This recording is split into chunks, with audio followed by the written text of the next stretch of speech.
Sveta was forced to leave the house because she could no longer bear the suffering of living there.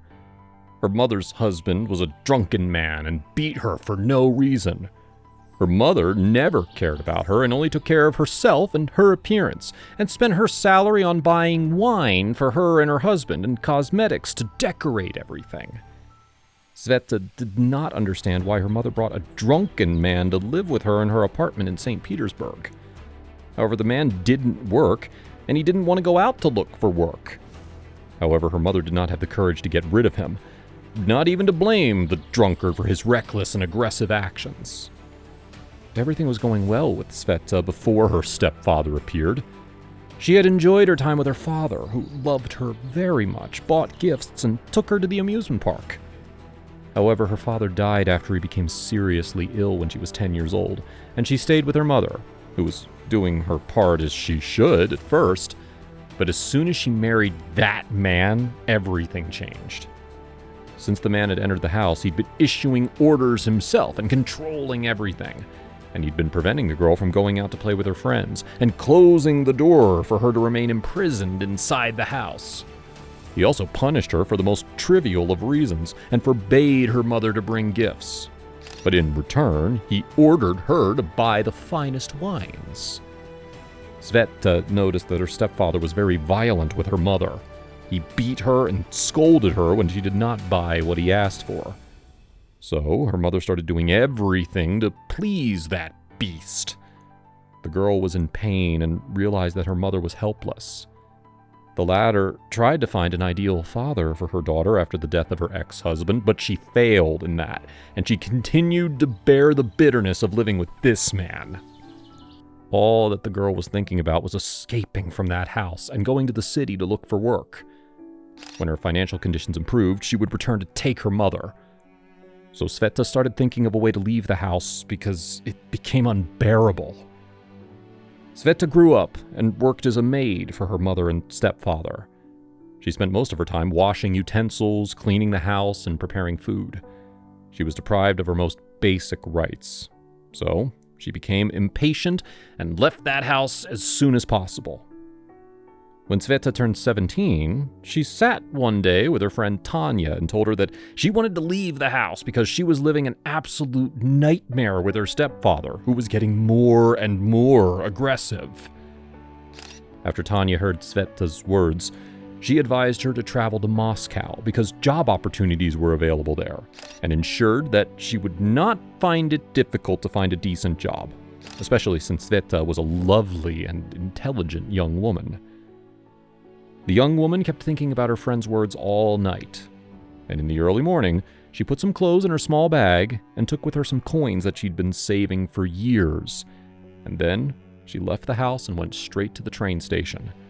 She immediately went to buy a ticket to Moscow, but the coins were not enough for her to buy that ticket.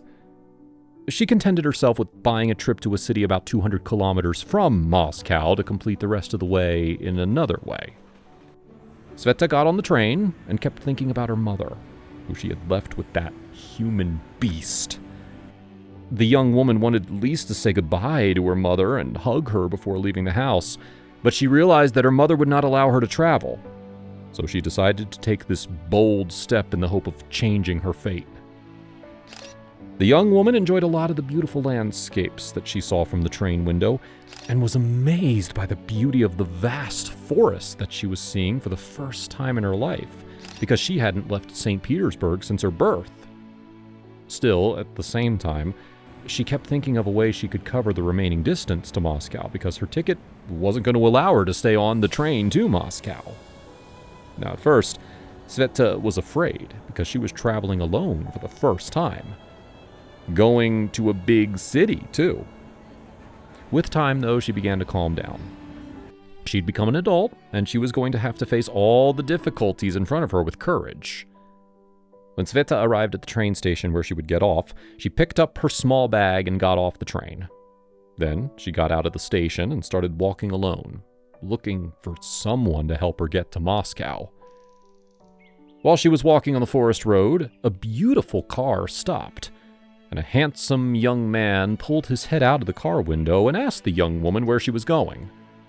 But Sveta was frightened and refused to speak. This surprised her.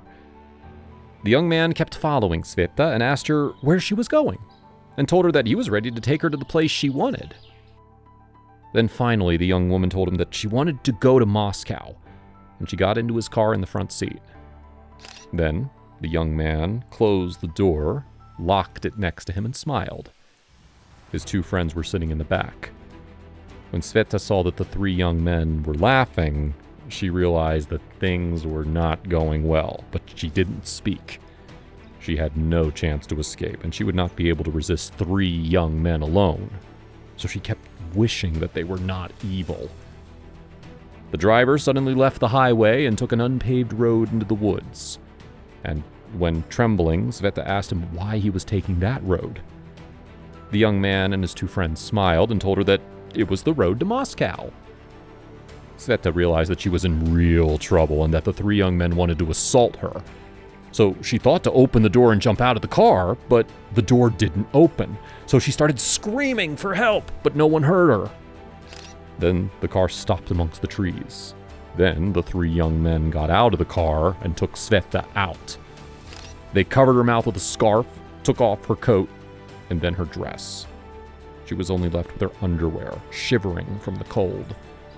They started laughing while the young woman was crying and fumbling, trying to escape from their grip. The young man who was driving the car hit her on the head until she fainted. Then he asked his friends to let her fall to the ground. When the young man was about to attack Sveta, a huge bear suddenly attacked him and hit him from behind and knocked him to the ground, then struck the other two young men and hit them with solid claws, causing severe injuries. Then the predator continued to hit the three violently until they were unable to move, after which he dragged the young woman away. When Sveta woke up and found herself surrounded by a huge bear, she started screaming and tried to get up to run away. But suddenly, she heard a voice telling her to keep calm because the bear would not harm her, and told her that he was the one who saved her from the three young men who wanted to rape her.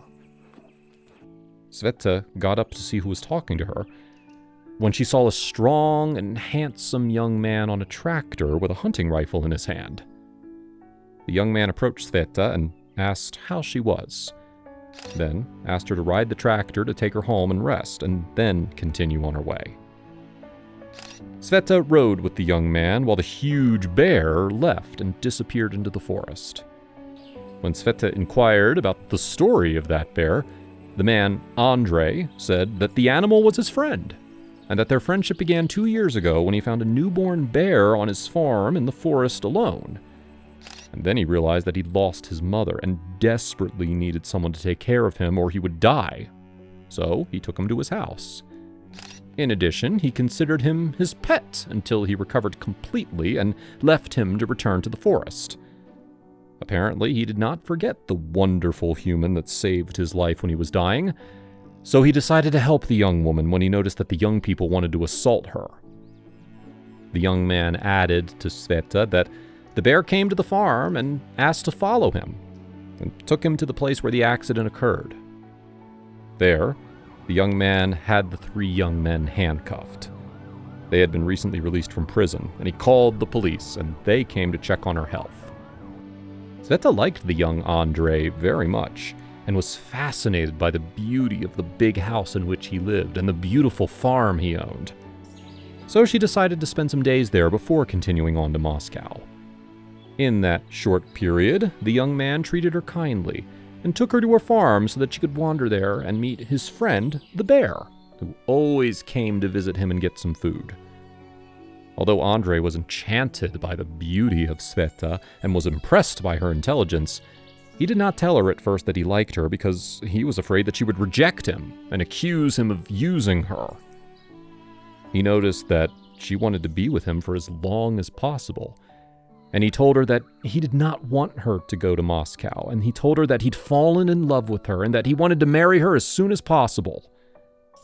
The young woman accepted Andrei's offer at once, hugging him with a smile, and then told him that she loved him at first sight and that she wanted to stay and marry him. A year after Sveta's marriage, She offered Andre to bring her mother to live with them, to which the young man agreed to immediately so that the joy of the young woman was complete. She began to live with her mother and the young man